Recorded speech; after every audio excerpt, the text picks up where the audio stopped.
بسم الله الرحمن الرحيم.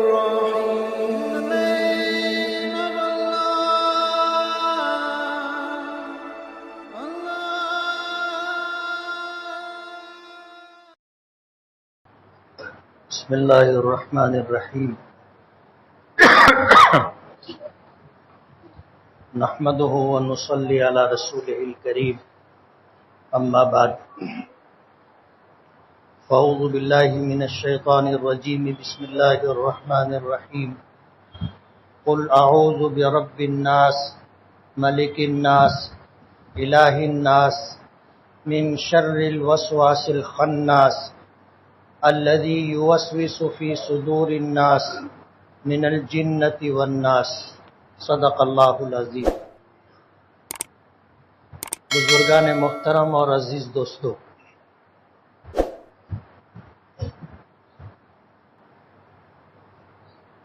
یہ پوری کائنات اللہ پاک نے بنائی ہے. اللہ تعالیٰ اس کے خالق بھی ہیں، مالک بھی ہیں. اور اس دنیا میں جو حالات ہیں دن کے آنے کے اور رات کے آنے کے، یہ اللہ پاک کا بنایا ہوا نظام ہے. اور یہ نظام جب سے دنیا وجود میں آئی ہے اس وقت سے لے کے آج تک اور آج کے بعد قیامت تک، جب تک اللہ پاک چاہیں گے اسی طرح یہ نظام چلتا رہے گا. دنیا کی کسی طاقت کو یہ اختیار نہیں رہا اور اس بات پر قدرت نہیں رہی کہ اللہ تعالیٰ کے اس نظام کو تبدیل کر سکے. سورج کو نکلنے سے روک دے، چاند کو ڈوبنے سے روک دے، یا سورج کو وقت سے پہلے نکال لائے، یہ انسانوں کے اختیار کی بات نہیں. ہم انسان اس دنیا کا ایک حصہ ہے اور بہت چھوٹا حصہ ہے. اللہ نے کتنی مخلوقات پیدا کی ہیں اللہ بہتر جانتا ہے. کتابوں میں لکھا ہے کہ 1,18,000 سے زائد مخلوقات اللہ نے پیدا کی. بہت ساری مخلوقات تو ہمیں پتہ ہی نہیں ہے، ہمیں معلوم ہی نہیں ہے، ہم جانتے ہی نہیں ہیں، لیکن وہ مخلوقات ہیں. آج تک اتنی ترقی کر لینے کے بعد بھی وہ ہماری جانکاری میں، ہماری معلومات میں نہیں. اللہ نے جب یہ نظام بنایا اور انسانوں کو اللہ نے اشرف المخلوقات بنایا، اور ہمارے آقا جناب رسول اللہ صلی اللہ علیہ وسلم نے فرمایا ان الدنیا خلقت لکم، کہ یہ پوری دنیا اللہ نے تمہارے لیے پیدا کی ہے. وَإِنَّكُمْ خُلِقْتُمْ لِلْآخِرَةِ، اور اللہ نے تمہیں آخرت کے لیے پیدا کیا ہے. یہی وجہ ہے کہ ہم انسان جو اشرف المخلوقات ہیں، اس دنیا کو اللہ نے ہماری خدمت کے لیے بنایا، ہماری سیوا کے لیے پیدا کیا. ہم اس دنیا کے لیے نہیں ہیں.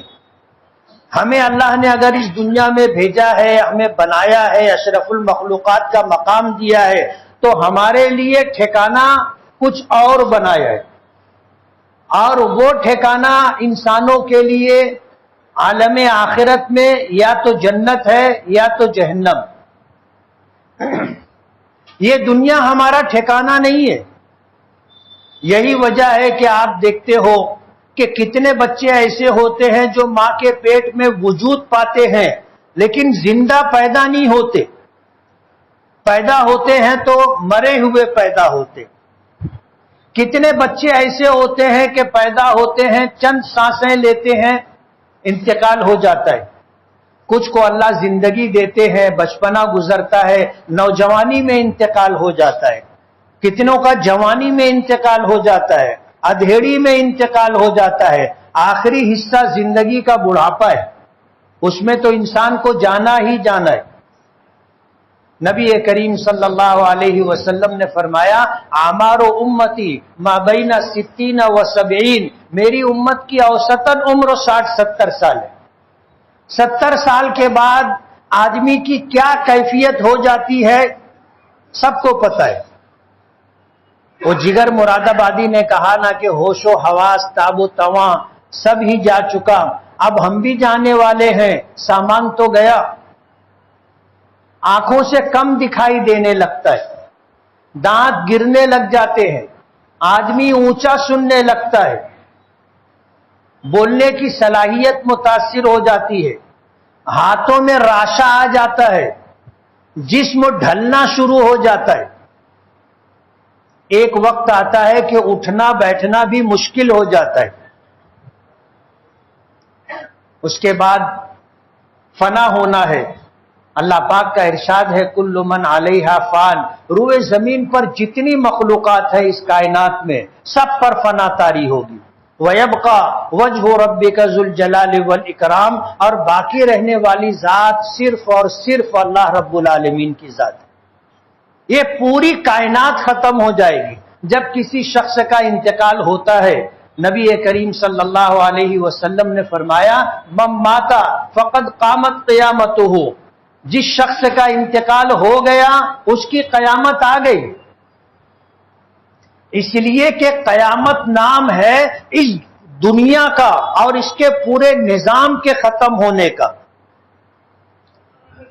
سورج بے نور ہو جائے گا، چاند بے نور ہو جائے گا، ستارے ٹوٹ کے گر جائیں گے، بڑے بڑے پہاڑ روئی کے گالوں کی طرح اڑیں گے، زمین لپیٹ دی جائے گی. یہ دنیا کا خاتمہ ہے جس کو قیامت کہتے. اگر دنیا کے ختم ہو جانے کا نام قیامت ہے تو ایک انسان اور ایک مخلوق کے بھی ختم ہونے کا وقت قیامت ہے. حضور نے فرمایا من مات فقد قامت قیامتہ، جس شخص کا انتقال ہو گیا اس کی قیامت آ گئی. اب دنیا رہے نہ رہے اس سے اس کو کیا، سورج نکلے نہ نکلے، چاند نکلے نہ نکلے، ستارے چمکے نہ چمکے، یہ تو ہے نہیں نا، اس کا انتقال ہو گیا. اب اس کے لیے اس دنیا کا وجود اور اس کا عدم برابر ہے. تو ہم انسان اس دنیا کے لیے نہیں ہے، چلے جائیں گے، ہمیشہ رہنے کی جگہ نہیں. ہمارے لیے اصل ٹھکانہ آخرت ہے، اور آخرت میں انسان دو حصوں میں بٹیں گے، یا تو ان کا ٹھکانہ جنت میں ہوگا یا ان کا ٹھکانہ جہنم میں ہوگا. انبیاء کرام علیہم الصلاۃ والسلام اسی لیے تشریف لائے کہ انسانوں کو اس دنیا میں آنے کا ان کا مقصد سمجھا دیں اور بتا دیں. اب یہ دنیا عارضی جگہ ہے، لیکن عارضی جگہ ہونے کے بعد بھی ہم پر حالات آتے ہیں. کبھی خوشی کے حالات آتے ہیں، کبھی غمی کے حالات آتے ہیں، کبھی آدمی تندرست رہتا ہے، کبھی بیمار ہو جاتا ہے. یہ حالات انسان پر آتے ہیں. اللہ پاک نے قرآن کریم میں فرمایا خلق الانسان ضعیفا، انسان کو کمزور پیدا کیا گیا. ہم لوگ بہت کمزور ہیں. آپ دوسری مخلوقات کو دیکھو، اللہ نے ان کو کتنی طاقت دی. ایک گھوڑے میں کتنی طاقت ہوتی ہے، ایک ہاتھی میں کتنی طاقت ہوتی ہے. ہم تو ان کے مقابلے میں بہت کمزور ہیں. ہمیں اللہ نے کمزور پیدا کیا ہے. یہی وجہ ہے کہ موسم بدلتا ہے تو ہم بیمار ہو جاتے ہیں. موسم بدلتا ہے تو موسم کے بدلنے سے ہم بیمار ہو جاتے ہیں. اللہ نے اتنا کمزور ہم کو پیدا کیا ہے. اب ظاہر بات ہے کہ اللہ نے اگر ہمیں اشرف المخلوقات بنایا ہے اور اللہ نے عقل کی اور ذہانت، دانائی، دانش مندی کی صفت اگر ہمیں عطا کی ہے جس کی وجہ سے ہم دنیا پر راج کرتے، گھوڑے کو بھی تابع میں کر لیتے ہیں، ہاتھی کو بھی تابع میں کر لیتے ہیں، حالانکہ بہت طاقتور مخلوق ہے، لیکن عقل نہیں ہے. ہم اپنی عقل سے اس کو تابع میں کر لیتے اور اس کا استعمال کرتے. لیکن ہمیں اللہ نے کمزور بنایا ہے، ہم بہت جلد متاثر ہو جاتے. حالات آتے ہیں ہم رونے لگ جاتے، حالات آتے ہیں ہم خوش ہو جاتے. یہ ہم پر طاری ہونے والے حالات ہیں جس سے متاثر ہو کر کے ہم بیمار بھی ہو جاتے ہیں، ہم خوش بھی ہو جاتے ہیں، ہم رونے بھی لگتے ہیں۔ اللہ نے ہمیں ایسا بنایا ہے۔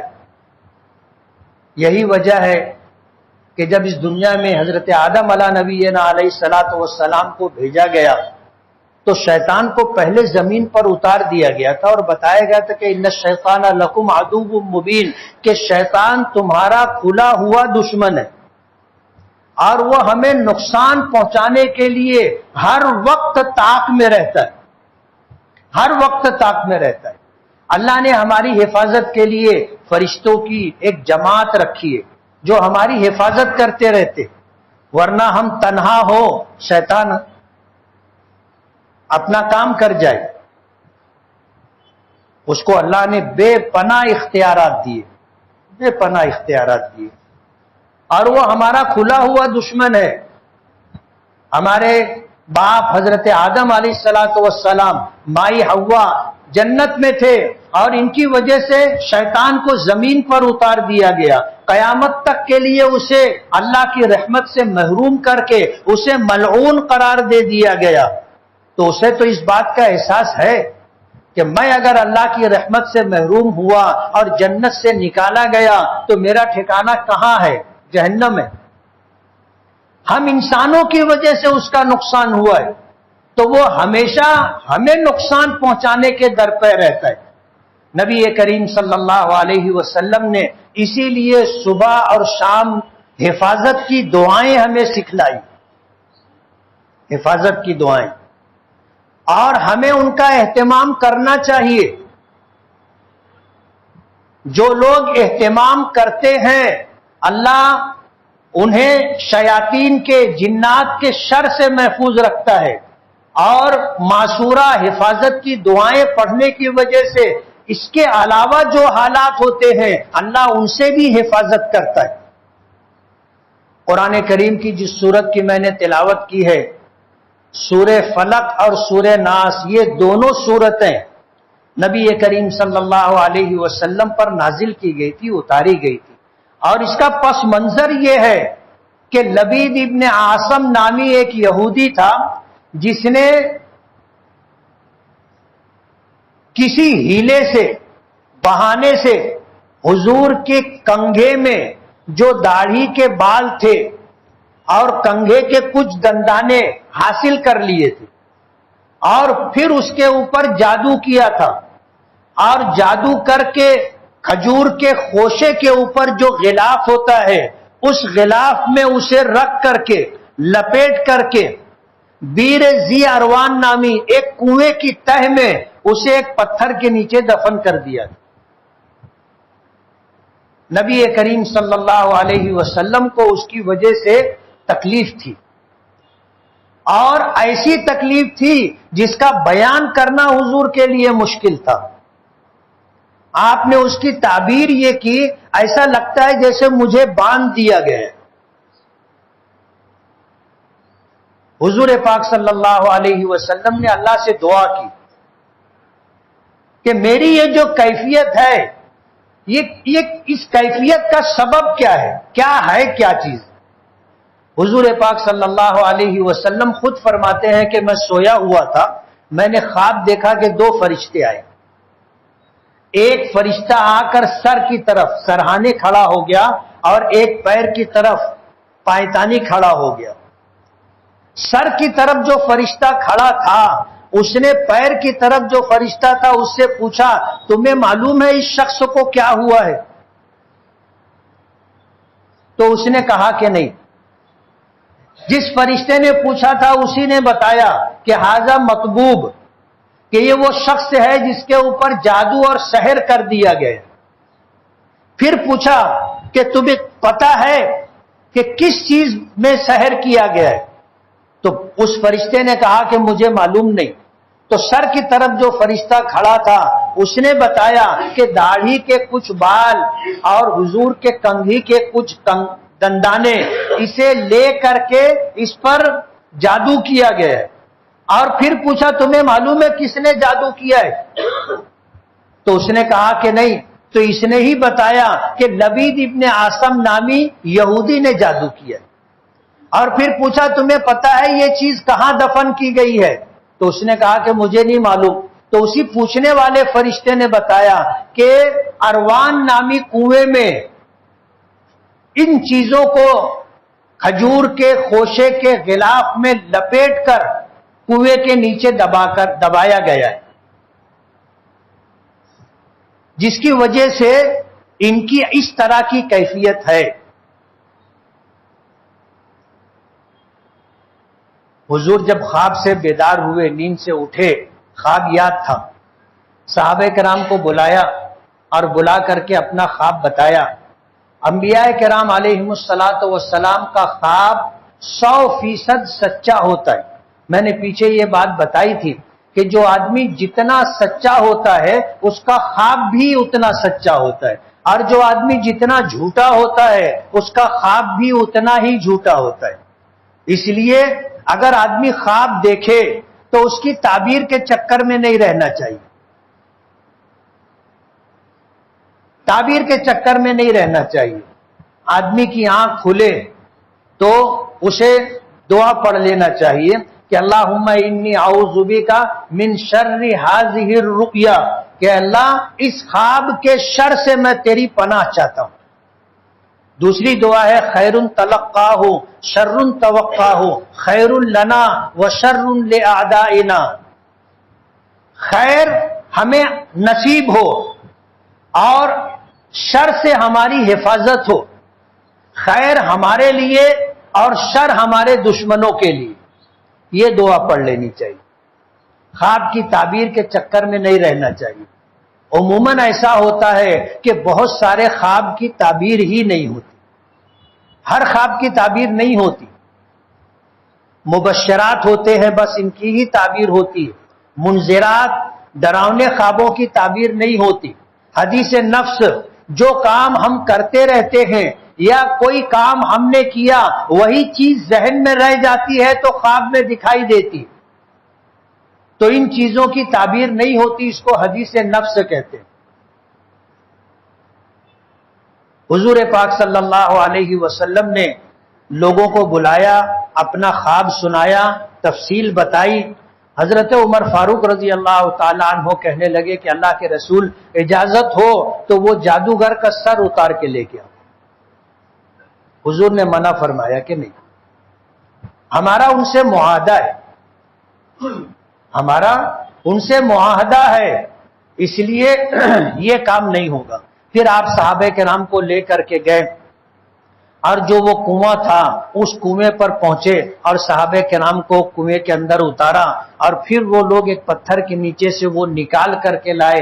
نبی کریم صلی اللہ علیہ وسلم نے اسے کھولا تو اس میں واقعی حضور کے داڑھی کے بال تھے جس میں گرہ لگائی گئی تھی، گانٹھ 11 گرہ لگائی گئی تھی، اور کنگھی کے دندانے بھی تھے۔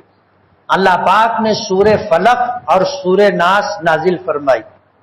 ان دونوں سورتوں میں آپ آیتوں کو گنو گے تو 11 آیتیں، قل اعوذ برب الفلق من شر ما خلق ومن شر غاسق اذا وقب ومن شر النفاثات فی العقد ومن شر حاسد اذا حسد، یہ 5 آیتیں سورہ فلق میں، اور قل اعوذ برب الناس ملک الناس الہ الناس من شر الوسواس الخناس الذی یوسوس فی صدور الناس من الجنۃ والناس، یہ 6 آیتیں، اور دونوں سورتوں کی آیتیں ملا کر کے 11 آیتیں ہوئی۔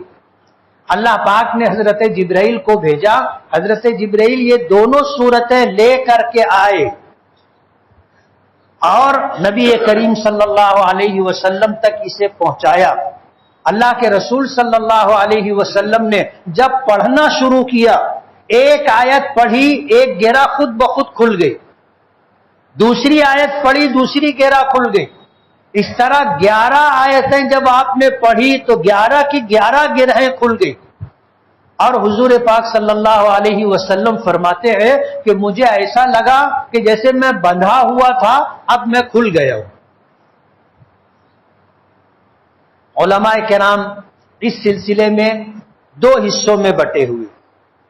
علماء کی ایک جماعت کہتی ہے کہ نبی کریم صلی اللہ علیہ وسلم پر جادو نہیں ہو سکتا، اور دوسری جماعت یہ کہتی ہے کہ حضور پاک صلی اللہ علیہ وسلم نے خود فرمایا، اور یہ واقعہ بخاری شریف میں موجود ہے، اور اللہ کے رسول صلی اللہ علیہ وسلم ہم انسانوں میں سب سے افضل، سب سے اعلیٰ تھے، لیکن آپ ہم ہی میں سے تھے، یعنی انسان تھے. تو ہمارے ساتھ جو حالات پیش آ سکتے ہیں وہ آپ کے ساتھ بھی پیش آ سکتے ہیں. جب آپ خود فرما رہے ہیں کہ میرے ساتھ ایسا ایسا ہوا تھا تو ہمیں ماننے میں کیا دقت ہے؟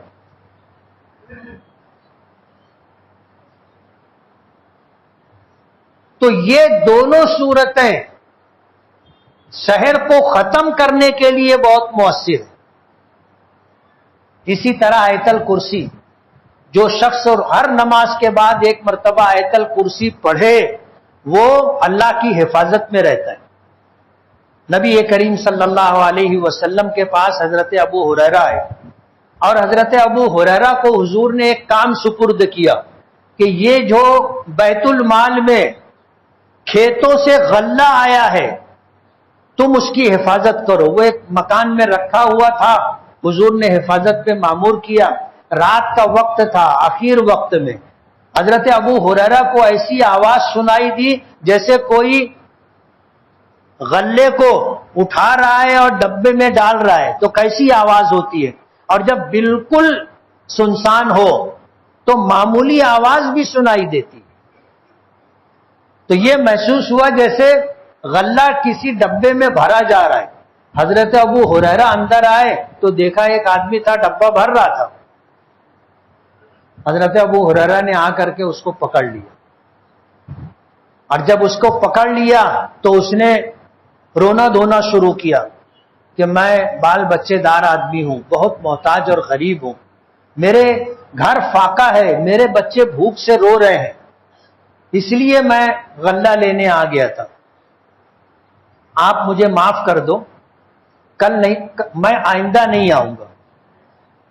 اب صبح ہوئی، حضرت ابو ہریرہ فجر کی نماز کے لیے مسجد میں آئے تو حضور نے پوچھا کہ بھائی رات کے وقت جو معاملہ پیش آیا وہ کیا تھا؟ تو حضرت ابو ہریرہ نے واقعہ سنایا کہ اللہ کے رسول ایسا ایسا تھا. تو حضور نے فرمایا کہ وہ پھر آئے گا. اب حضرت ابو ہریرہ دوسری رات کو بہت طاق میں تھے کہ حضور نے فرمایا آئے گا تو آئے گا، انتظار کر رہے تھے. جب آواز آنے لگی تو پھر جا کر کے پکڑ لیا، پھر اس نے رونا دھونا شروع کیا. حضرت ابو ہریرہ نے رحم کھا کر کے چھوڑ دیا.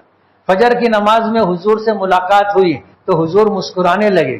تو حضرت ابو ہریرہ کہنے لگے کہ اللہ کے رسول وہ پھر آیا تھا اور میں نے پکڑ لیا تھا، لیکن وہ رونے دھونے لگا تو پھر میں نے اسے چھوڑ دیا. حضور نے فرمایا پھر آئے گا. تیسری رات میں پھر آیا اور حضرت ابو ہریرہ نے پکڑ لیا. وہ بہت رویا دھویا، منت سماجت کی. حضرت ابو ہریرہ نے کہا کہ اب تو نہیں چھوڑوں گا، تیرا یہ تیسری مرتبہ ہے. تو اس نے کہا کہ اگر میں تم کو ایسی دعا سکھا دوں کہ جس کو تم صبح پڑھ لو تو شام تک اللہ کی حفاظت میں رہو، جنات و شیاطین کے شر سے محفوظ رہو گے، اور رات میں پڑھ لو گے تو صبح تک اللہ کی حفاظت میں رہو گے. حضرت ابو ہریرہ نے کہا کہ ٹھیک ہے. بولے مجھے چھوڑ دو گے نا؟ بولے ہاں چھوڑ دو. اس نے حضرت ابو ہریرہ کو آیت الکرسی پڑھ کر کے سنائی. حضرت ابو ہریرہ نے آیت الکرسی سنا، اسے یاد ہو گئی. صبح نماز میں آئے تو حضور نے پوچھا کہ ابو ہریرہ رات میں آنے والے شخص کے بارے میں تم نے کیا کیا؟ تو حضرت ابو ہریرہ نے یہ پورا واقعہ سنایا. تو حضور پاک صلی اللہ علیہ وسلم نے فرمایا کہ بات تو اس کی سچ ہے لیکن ہے وہ جھوٹا. جھوٹا آدمی بھی سچ بولتا ہے اور سچا آدمی بھی جھوٹ بولتا ہے. ایسا نہیں ہے کہ جو سچا ہے تو کبھی جھوٹ نہیں بولے گا اور جو جھوٹا ہے تو کبھی سچ نہیں بولے گا، ایسا نہیں. حضور نے فرمایا کہ وہ ہے تو جھوٹا لیکن بات اس نے سچ کہی ہے. یہ ہے آیت الکرسی. جو آدمی صبح پڑھ لے گا شام تک اللہ کی حفاظت میں، شام کو پڑھ لے گا صبح تک اللہ کی حفاظت میں رہے گا. جن لوگوں کو یہ جو حالات ابھی چل رہے ہیں وقت، اس میں شرک زوروں پر ہوتا ہے، دیوی دیوتاؤں کی کھلے عام پرستش پوجا کی جاتی ہے، شیاطین کا غلبہ ہوتا ہے. ایسے زمانے میں اثرات زیادہ ہوتے. جو لوگ ان جیسے حالات میں مبتلا ہوتے ہیں ان کو دیکھ کر کے آپ اندازہ کر لو گے کہ جب یہ وقت آتا ہے تو ان کی تکلیف بڑھ جاتی. ان جیسے حالات میں اپنی حفاظت کے لیے معصورہ دعائیں پڑھنا. میں نے آپ کو دو واقعے سنائے. ایک تو قل اعوذ برب الفلق اور قل اعوذ برب الناس کا شان نزول کہ یہ دو صورتیں کیوں نازل ہوئی تھی وہ بتایا، آیت الکرسی بتائی. اس کے علاوہ بھی قرآنی آیات ہیں، نبی کریم صلی اللہ علیہ وسلم کی بتائی ہوئی دعائیں ہیں. ان دعاؤں کو اور ان آیت الکرسی اور معوذتین اسے پابندی کے ساتھ صبح اور شام پڑھنا چاہیے. جب آدمی اس کو پڑھتا رہتا ہے تو شیاطین کے شر سے بھی محفوظ رہتا ہے، سحر اور دیگر معاملات سے بھی محفوظ ہوتا ہے. ہوتا یہ ہے کہ جیسے حادثہ پیش آتا ہے، آپ کھڑے ہیں، کسی نے آ کر آپ کو دھکا دے دیا، آپ گر گئے تو آپ زخمی ہو گئے، ہاتھ پیر ٹوٹ گیا، ایسا ہوتا ہے. کبھی ایسا بھی ہوتا ہے کہ یہ دھکا دینے والے انسان نہیں ہوتے، جنات و شیاطین میں سے کوئی ہوتا ہے اور وہ دھکا دے دیتا. حادثہ ہو جاتا ہے، آدمی پریشان ہو جاتا ہے کہ میں گرا کیسے. اسی میں آدمی پریشان رہتا ہے کہ بالکل اچھا بھلا تھا، کچھ سمجھ میں نہیں آیا، گر گیا، کولے کی ہڈی ٹوٹ گئی. تو جس طرح انسانوں کو دھکا دیتے ہیں، اسی طرح کبھی جنات و شیاطین بھی ہم لوگوں کو نقصان پہنچانے کے لیے اس طرح کی حرکت کرتے ہیں. جیسے حضرت ابو ہریرہ غلے کے حفاظت پر مامور تھے اور شیطان چوری کرنے کے لیے آیا تھا، اسی طرح جنات و شیاطین ہمارے گھروں میں بھی، ہماری دکانوں میں بھی اور ہمارے کارخانوں میں بھی آ کے چوری کر لیتے. اب یہ حفاظت کیسے ہوگی؟ تو حفاظت کے لیے ان ساری دعاؤں کا اہتمام کرنا چاہیے کہ ہماری جان بھی محفوظ رہے، مال بھی محفوظ رہے، آل اولاد بھی محفوظ رہے. اور یہ ہوگا کیسے؟ جب ہم ان چیزوں کا اہتمام کریں. 1 منٹ لگتا ہے آیت الکرسی پڑھنے میں. کتنی دیر لگتی ہے؟ 1 منٹ. آپ 3 مرتبہ قل هو اللہ احد بسم اللہ کے ساتھ 3 مرتبہ قل اعوذ برب الفلق ہر مرتبہ بسم اللہ، اور 3 مرتبہ قل اعوذ برب الناس ہر مرتبہ بسم اللہ. آیت الکرسی 1 مرتبہ پڑھنے کا معمول بنائے، 5 منٹ لگے گا، 5 منٹ. لیکن آپ اسے پڑھ لیں گے تو آپ اللہ کی حفاظت میں آ جائیں گے. انسانوں سے بھی اللہ آپ کی حفاظت کرے گا، جنات و شیاطین سے بھی اللہ آپ کی حفاظت کرے گا، جان بھی محفوظ رہے گی، مال بھی محفوظ رہے گا، اور آل اولاد بھی اللہ حفاظت فرمائیں گے. ہم لوگ پریشان رہتے ہیں، کبھی بیوی کے لیے، کبھی بچوں کے لیے، کبھی کاروبار کے لیے، کبھی روٹی روزی کے لیے، کبھی بیماری سے پریشان رہتے ہیں. اگر ہم ان چیزوں کا اہتمام کریں تو انشاءاللہ بہت ساری مصیبتیں، بیماریاں، پریشانیاں دور ہو جائیں گی، ہم تک آ بھی نہیں پائیں گی. ابھی جو حالات چل رہے ہیں، ابھی ہندوؤں کا تہوار ہے، نوراتری ہے، اس کے بعد دسہرہ ہے، پھر دسہرے کے بعد دیوالی ہے. یہ جو ماحول ہے، ان دنوں میں شرک نہ کرنے والے بھی، پوجا نہ کرنے والے بھی کرتے. تو شرک کا شر بڑھ جاتا ہے، جنات و شیاطین کی آمد و رفت بڑھ جاتی ہے اور اس کی وجہ سے حالات آتے ہیں۔ اس لیے اپنی حفاظت کے لیے ان چیزوں کا اہتمام کرنا ضروری ہے۔ یہ جان بھی بہت قیمتی ہے اور صحت بھی بہت قیمتی ہے اور عافیت بھی اللہ کی بہت بڑی نعمت ہے۔ صحابہ کرام نے حضور سے پوچھا تھا کہ ہم اللہ سے مانگے تو کیا مانگے؟ حضور نے فرمایا صلی اللہ العافیہ، اللہ سے ہمیشہ عافیت مانگا کرو، عافیت مانگا کرو۔ اس لیے ان چیزوں کا اہتمام ضروری ہے۔ ایک ایمان والا ہونے کے ناطے اللہ نے یہ ساری چیزیں ہمیں بتائی، ساری چیزیں بتائی، اور ان چیزوں کا اگر ہم اہتمام کریں گے تو انشاءاللہ نفس و شیاطین اور دیگر بلاؤں، آفتوں، مصیبتوں سے محفوظ رہیں گے۔ اللہ تعالی ہمیں عمل کی توفیق عطا فرمائے۔ وآخر دعوانا ان الحمد للہ رب العالمین۔